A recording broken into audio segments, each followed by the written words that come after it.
2009년도에는 세계 수영 선수권 대회에서 43개의 신기록이 생기게 됩니다. 세계 신기록이라는 게 몇 년에 한 번, 몇십 년에 한 번 갱신이 될까 말까 해야 되는데 이 수영복을 입고 안 입고의 차이가 너무 크니까 2010년 이후 대회에서는 이 수영복을 이제 입을 수가 없게 되는 거죠. 골프공에는 이렇게 홈이 움푹 파여져 있죠. 1848년도에 고무공이 처음 등장이 됐고 그때는 당연하게도 골프공이 매끈했습니다. 그럼 이런 과연 딤플이 왜 있는 걸까요, 이거? 우리가 수영복이면 작으면 작을수록 물이 저항을 적게 받는다는 게 일반적인 상식이었는데 2000년도에 처음으로 전신 수영복이라는 게 등장을 합니다. 호주의 이안 소프 선수가 이 수영복을 입고 출전을 했는데 처음에는 사람들이 이상하다, 벗기도 힘들고 약간 우스꽝스럽고 저런 걸 왜 입냐라고 이제 생각을 했는데 이 대회에서 이 선수가 금메달을 딸 뿐만 아니라 세계 신기록을 많이 획득을 하게 되죠. 그래서 저 수영복의 비밀이 무엇이 있나 하고 찾아봤습니다. 수영복이 온몸을 감싸고 있는데 단순히 그냥 기존에 있던 수영복을 크게 만들어서 온몸을 감싼 게 아니라 소재 자체가 달라요. 소재의 아이디어가 바로 이제 상어에서 나왔습니다. 이런 상어는 물속을 굉장히 빠르게 헤엄치는데요. 시속 100km 정도로 헤엄친다고 합니다. 그래서 과학자들이 현미경으로 확대를 해봤어요, 피부를. 그냥 봤을 때는 굉장히 매끈해 보이잖아요. 현미경을 한번 확대해 봤더니 굉장히 오돌토돌한 돌기 형태가 있는 거죠. 그걸 리블렛이라고 부르는데 리블렛 구조를 갖고 있고 이게 상어의 물 저항을 줄이는데 중요한 역할을 한다는 걸 알게 됐습니다. 그래서 이걸 어디 쓰면 좋을까 고민을 하다가 이제 수영복에 적용을 하게 되는 거죠.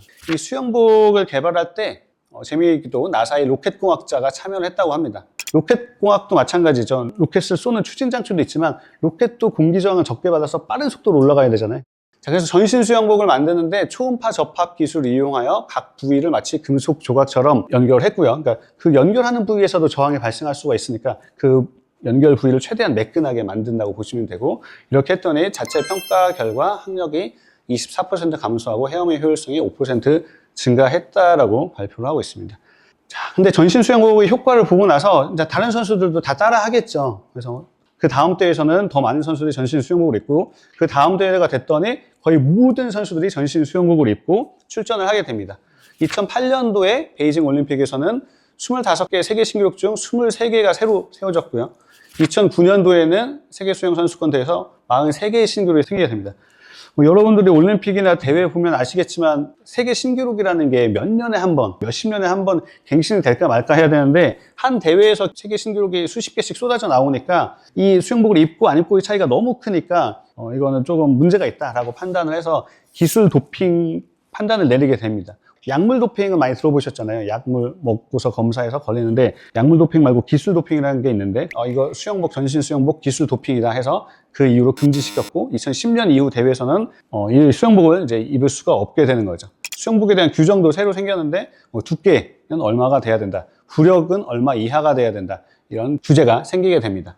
기술 도핑에 대해서 잠깐 말씀드렸는데요. 기술 도핑이라는 게 생각보다 많이 있습니다. 아까 수영복뿐만 아니라 마라톤에도 마찬가지인데 특정 선수를 위해서 나이키에서 제작을 했는데 탄소 섬유판이라고 해서 탄력을 굉장히 잘 복원시켜주는 그런 탄소 섬유판을 3개를 깔고 등등 특수 운동화를 제작을 한 거죠. 탄소 섬유를 이용해서 그 운동화를 신고서 이제 킵초게 선수가 159 챌린지에서 이제 2시간 안에 들어오긴 했는데 이것도 사실은 지금은 기술 도핑으로 규제가 되고 있습니다. 현재는 하나의 탄소 섬유만 들어가야지 2개 이상 들어가면은 이제 기술 도핑으로 규정이 돼 있습니다. 사실 기술이 굉장히 많이 발전을 해서 기록을 단축시킬 수 있음에도 불구하고 규정을 두는 거죠.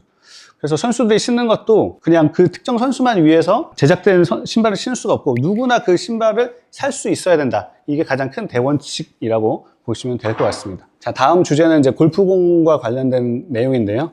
골프공을 보면 탁구공과 좀 다른 점이 하나 있습니다. 골프공에는 이렇게 홈이 움푹 파여져 있죠.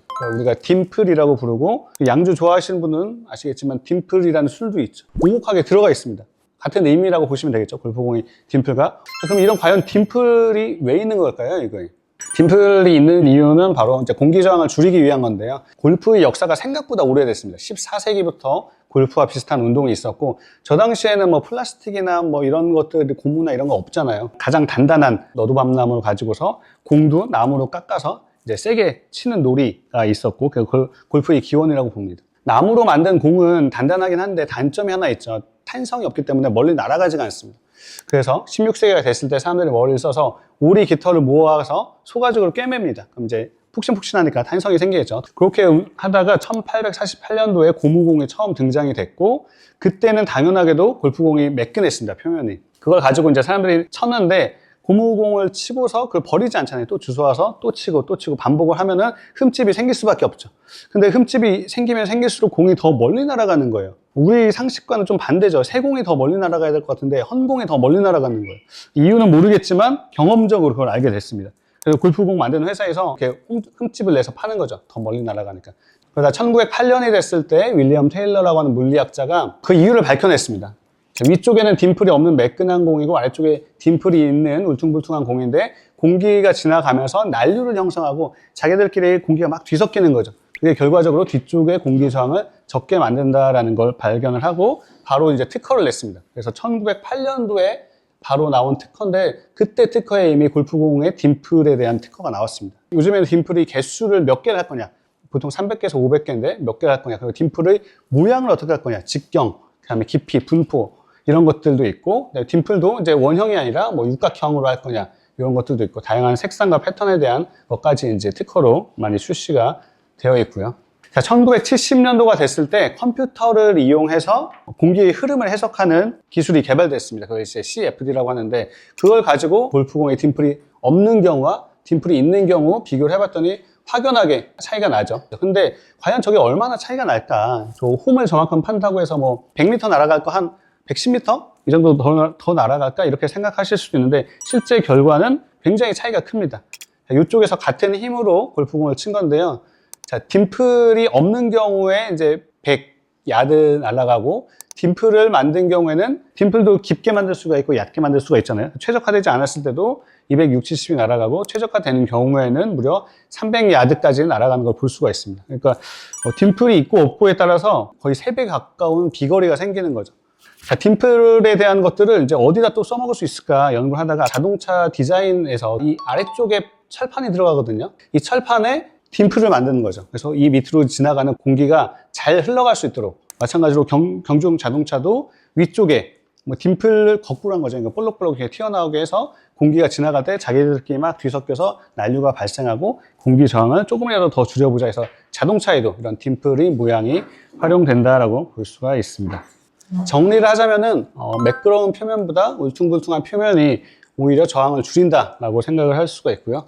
골프공에서 얻은 아이디어를 뭐 자동차에 적용한다든지, 상어, 피부에서 얻은 아이디어를 수영복에 적용하고, 이제는 뭐 배나 잠수함에 이렇게 물의 저항을 줄이는 요소로 볼 수가 있을 것 같습니다.